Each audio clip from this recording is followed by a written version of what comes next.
Welcome back to the deep dive. You know, when you watch a scene that just flows perfectly, maybe something visually stunning, like the kitchen chaos in The Bear, Oh, yeah, intense stuff. or even think about the opening of The Godfather, that slow burn. We usually just think, wow, the director's a genius. Right, but there's something working behind the scenes, a technical document. It's kind of the secret weapon. Exactly. The shot list, people don't always talk about it, but it makes that genius, well, financially possible. It really does. The shot list is uh, basically the production guideline. Think of it as the filming blueprint. It turns the script into actual camera instructions. And who puts this together? It's primarily the director and the cinematographer. Often they'll loop in the first assistant director, the AD, and this document. It sets the pace for everything on set. Makes the whole thing work like a well-oiled machine, hopefully. Okay, so our mission today is to really understand that structure. We're digging into the absolute must-haves for any shot list. The bare essentials. Yeah, why it's so critical for nailing the director's vision and, how it actually helps the whole crew work together efficiently. It sounds like the key to professionalism. It absolutely is. So let's start with like the basic DNA of this blueprint. What goes into it? A really solid shot list generally has 7 core ingredients for every single shot entry. Hmm. Getting these right prevents, well, chaos. Okay, 7 essentials. Let's unpack those. We're talking Yeah. about the specific data points the crew needs, right, for clear communication. What are they? Right. So first 2 are organizational. You've got the scene number that links directly back to the script, like kitchen scene 1, take 2, or whatever the script says. Okay, straightforward, ties it to the story. And then the shot number.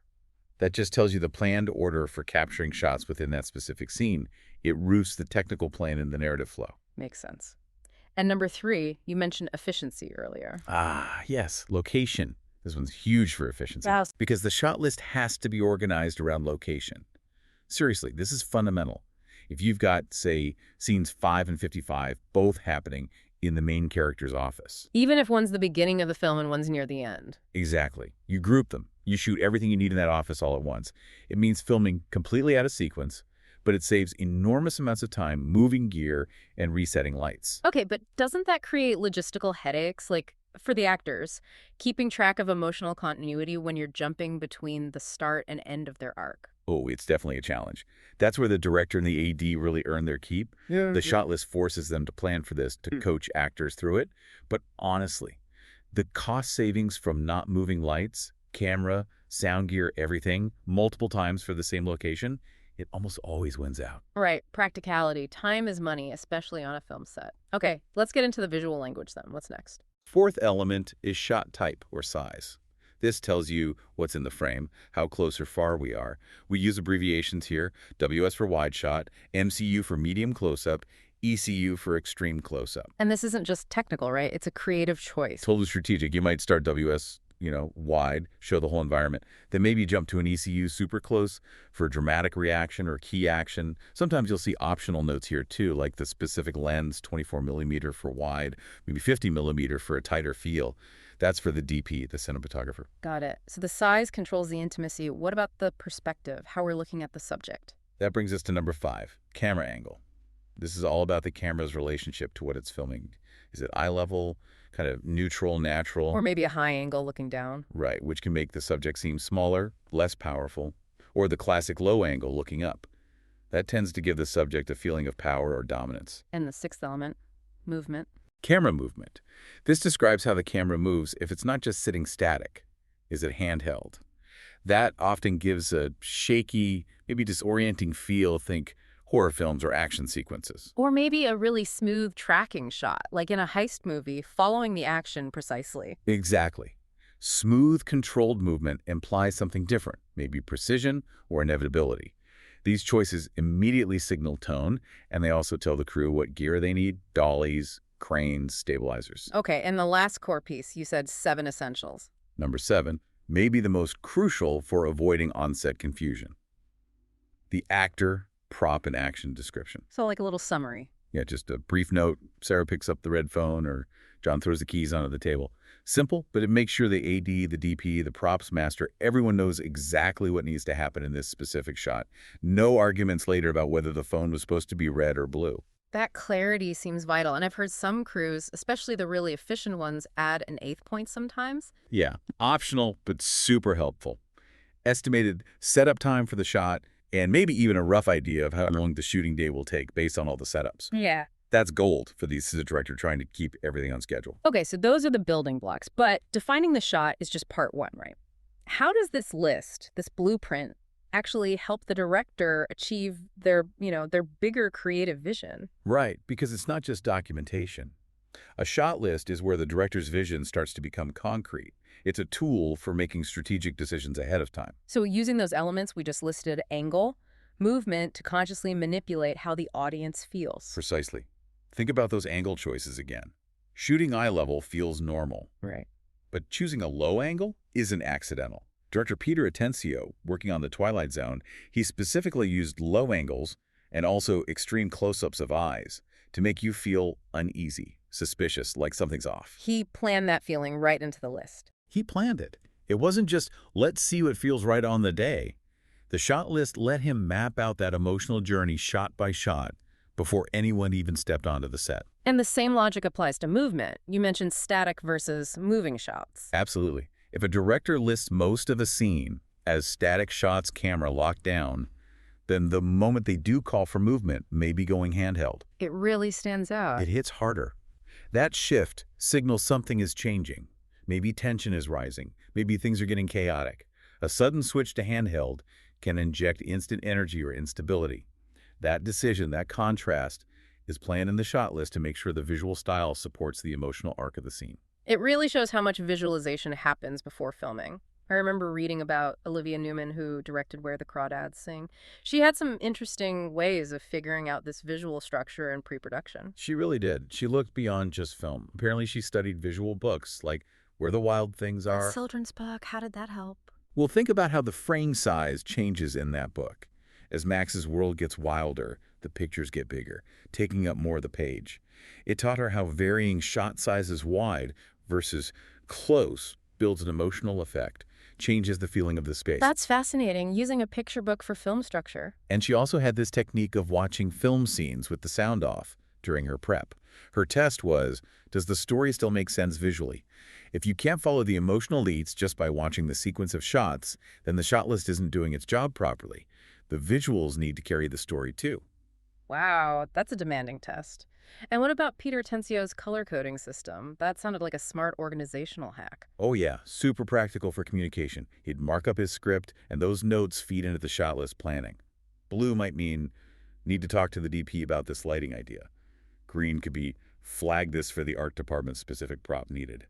So the shot list becomes this central hub where all those cross-departmental notes connect back to the director's specific intention for each moment. Exactly. It keeps everyone aligned. Okay, so we've got the blueprint, the vision is baked in. Now let's talk about the actual shoot day.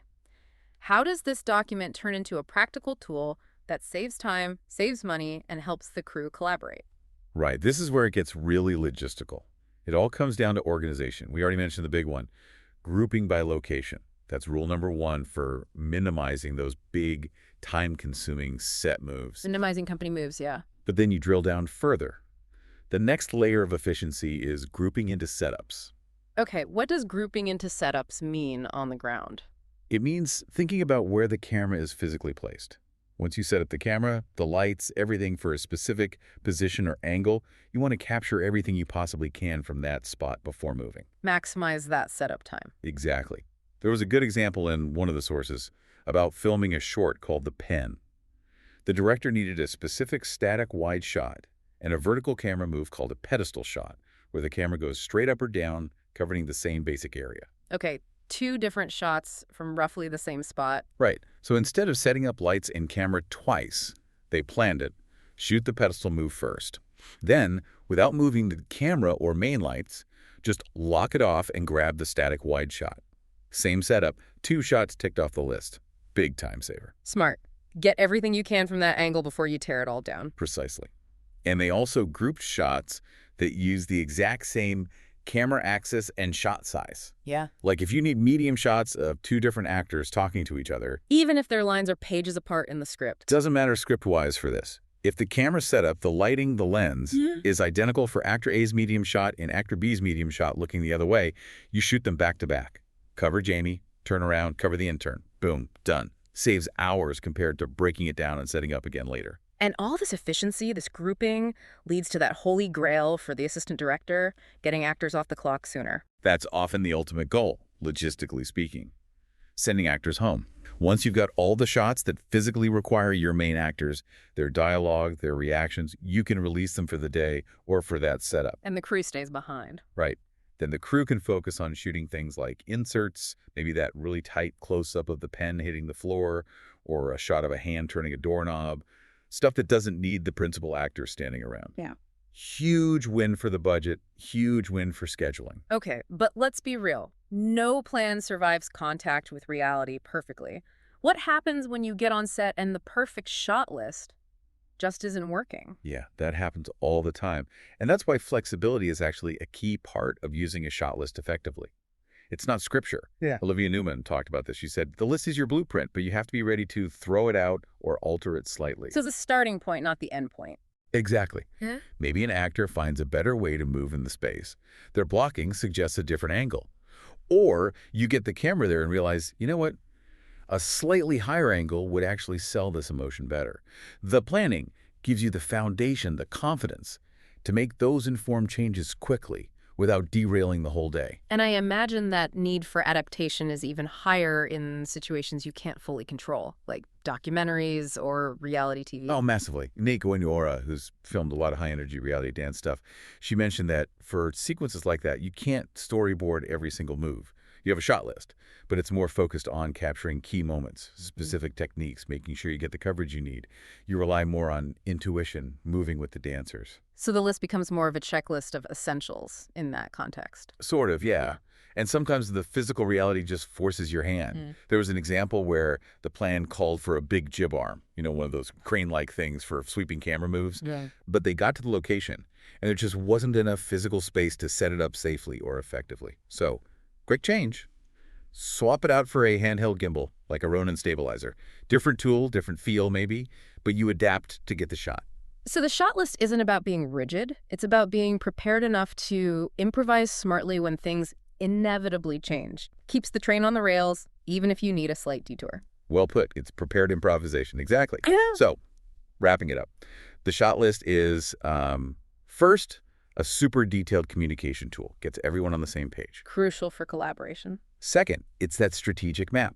It lets the director plan the emotional journey, the power dynamics, using shot size, angle, movement. Translating vision into concrete steps. And third, it's a massive efficiency driver. Grouping by location, by setup, it saves time, saves money, makes the whole production smoother.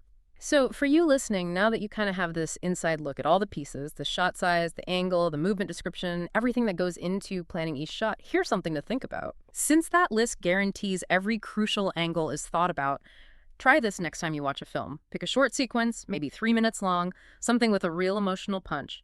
Analyze just the shots. How do they change? Wide to close, low angle to high. How might that progression alone reveal exactly the feeling, the shift the director was building, frame by frame? You'll start seeing the blueprint in action, the choices behind the magic. Exactly. Pay attention to those shifts. You might be surprised what you find.